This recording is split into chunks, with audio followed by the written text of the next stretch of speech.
Hi കൂട്ടുകാരെ, കുട്ടി മലയാളത്തിലേക്ക് എല്ലാവർക്കും സ്വാഗതം. ഇന്ന് നമ്മൾ പറയാൻ പോകുന്നത് പിപ്പു എന്ന പന്നിക്കുട്ടൻ മാന്ത്രിക പൂന്തോട്ടം ഉണ്ടാക്കിയ കഥയാ. കൂട്ടുകാരെ, നിങ്ങൾക്കറിയാമോ പൂന്തോട്ടം എങ്ങനെയാ ഉണ്ടാക്കുന്നതെന്ന്? വാ, നമുക്ക് നോക്കാം. പണ്ടൊരിടത്ത് സുന്ദരമായ മലനിരകളുടെ താഴ്വരയിൽ പിപ്പു എന്ന പന്നിക്കുട്ടൻ താമസിച്ചിരുന്നു. മണ്ണിൽ ഉരുണ്ട് കളിക്കാൻ അവൻ ഒരുപാട് ഇഷ്ടമായിരുന്നു. എന്നാൽ ഇന്ന് അവൻ ഒരു പുതിയ ആശയം തോന്നി. നല്ല ഒരു പൂന്തോട്ടം ഉണ്ടാക്കിയാലോ? പൂന്തോട്ടമുണ്ടെങ്കിൽ നിറയെ പൂമ്പാറ്റകൾ വരും. അവരോടൊപ്പം എനിക്ക് കളിച്ച് നടക്കാം. അങ്ങനെ അവൻ പൂന്തോട്ടം നിർമ്മിക്കാനുള്ള ജോലികൾ തുടങ്ങി. ആദ്യമായി മണ്ണ് കിളച്ചു മറിച്ചു.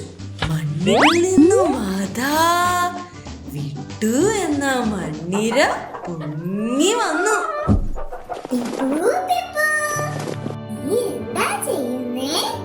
ഞാനിവിടെ പൂന്തോട്ടം ഉണ്ടാക്കാനായി കുഴിയെടുക്കുകയാ.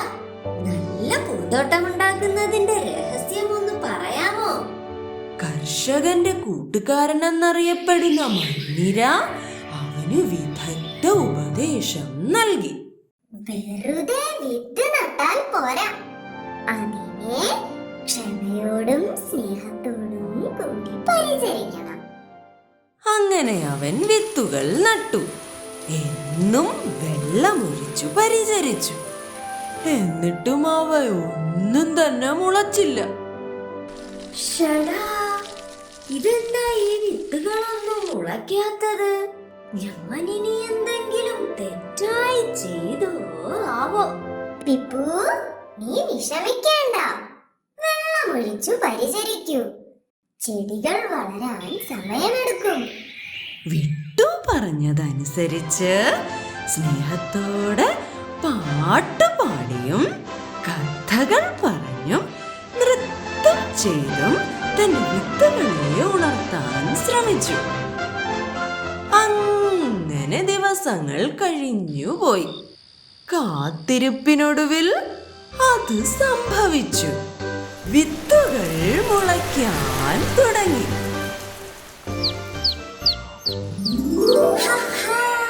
വിട്ടു, നീ എന്റെ വിത്തുകളെല്ലാം മുളച്ചത് കണ്ടോ? പിപ്പു, ഇത് പൂന്തോട്ടം ഉണ്ടാക്കുന്നതിന്റെ തുടക്കമാ. നീ ഇനിയും കൂടുതൽ ശ്രദ്ധിക്കണം.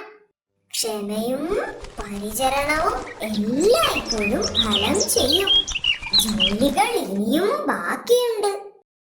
കുഞ്ഞിച്ചെടിയെ കുഞ്ഞിച്ചെടിയെ ഉണർന്നു വന്നാട്ടെ, വെള്ളം തരാം വെള്ളവും തരാം, മുളച്ചു വന്നാട്ടെ, നീ വളർന്നു വന്നാട്ടെ. വെളിച്ചം തരാൻ സൂര്യനുണ്ട്, ചാഞ്ചാടിപ്പാൻ കാറ്റുമുണ്ട്, കൂട്ടിരിപ്പാൻ ഞാനുമുണ്ട്.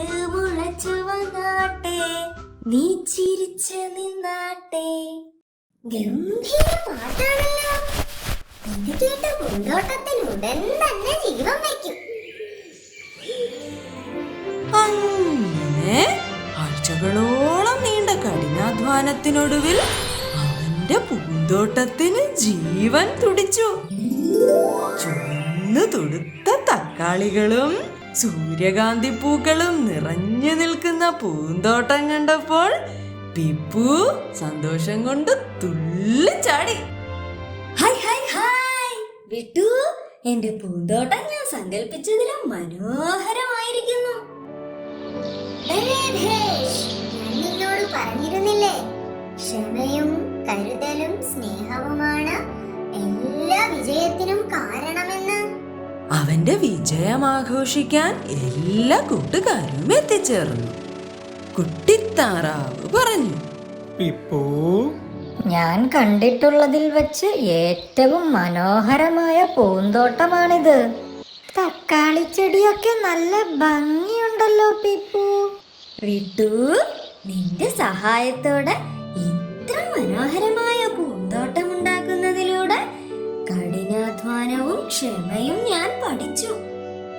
അങ്ങനെ പിപ്പു ഒരു സത്യം മനസ്സിലാക്കി. വെറും വിത്തുകൾ നടുന്നത് കൊണ്ട് മാത്രം ഒരു പൂന്തോട്ടമാകില്ല.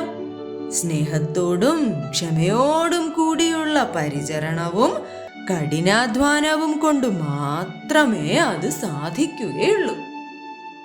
കൂട്ടുകാരെ, നിങ്ങളും പൂന്തോട്ടം ഉണ്ടാക്കുന്നില്ലേ? കുറച്ച് സ്നേഹവും പരിചരണവും കൊടുത്തു നോക്ക്. അപ്പൊ അറിയാം മാന്ത്രികത. കൂട്ടുകാരെ, ഈ കഥയിൽ നിന്ന് നമ്മൾ എന്താണ് പഠിച്ചത്? ഒരു പൂന്തോട്ടമായാലും സ്വപ്നമായാലും ക്ഷമയും പരിശ്രമവും ഉണ്ടെങ്കിൽ അത് വിജയത്തിലെത്തുക തന്നെ ചെയ്യും.